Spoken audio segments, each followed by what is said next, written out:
August 2 முதல் நலன் காக்கும் ஸ்டாலின், உங்கள் குடும்பத்தின் நலன் அரசின் பொறுப்பு.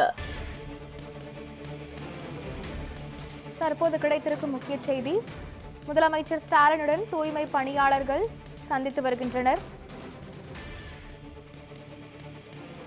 காலை உணவு, வீடு வழங்குவதில் முன்னுரிமை உள்ளிட்ட புதிய திட்டங்களை அறிவித்ததற்காக முதலமைச்சருக்கு நன்றி தெரிவிக்க தூய்மை பணியாளர்கள் முதலமைச்சருடன் சந்தித்து வருகின்றனர். இது தொடர்பான கூடுதல் தகவல்களை நமது செய்தியாளர் ஹரிஷ் வழங்க கேட்கலாம்.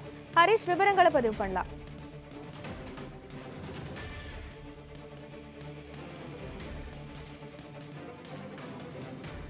நலன் காக்க அரசு பல்வேறு புதிய அறிவிப்புகளை வெளியிட்டதற்கு அனைத்து சங்க கூட்டமைப்பின் நிர்வாகி திருமதி யூலா ஜான் செல்வராஜ், சென்னை மாநகராட்சி மலேரியா மற்றும் சுகாதார தொழிலாளர்கள் சங்கத்தின் நிர்வாகி திரு ஜெயசங்கர், பெருநகர் சென்னை மாநகராட்சி அனைத்து துறை தொழிலாளர் சங்கத்தின் நிர்வாகி புருஷோத்மன், தொழிலாளர் காங்கிரஸ் யூனியன் நிர்வாகி ஜெயக்குமார், பெருநகர் சென்னை மாநகராட்சி டாக்டர் BR அம்பேத்கர் பணியாளர் சங்கத்தின் நிர்வாகி செங்குட்டவன், உள்ளாட்சி துறை மற்றும் பெருநகர் சென்னை மாநகராட்சி மற்றும் நகராட்சி பேரூராட்சி தொழிலாளர் சங்கத்தின் நிர்வாகி திரு R சரவணன், பெருநகர் சென்னை மாநகராட்சி அனைத்து பணியாளர்களின் முன்னேற்ற நலச்சங்கத்தின் நிர்வாகியும் ராமு, டாக்டர் BR அம்பேத்கர் பணியாளர் சங்கத்தின் நிர்வாகி மற்றும் அன்புதாசன், தமிழ்நாடு அனைத்து மாநகராட்சியின் ஊழியர்களும் முன்னேற்ற சங்கத்தின் நிர்வாகியும் சத்யகுமார், துப்புரவு மேற்பார்வையாளர், துப்புரவு ஆய்வாளர், துப்புரவு மேஸ்திரி சங்கத்தின் நிர்வாகியும் முத்து ரவிச்சந்திரன்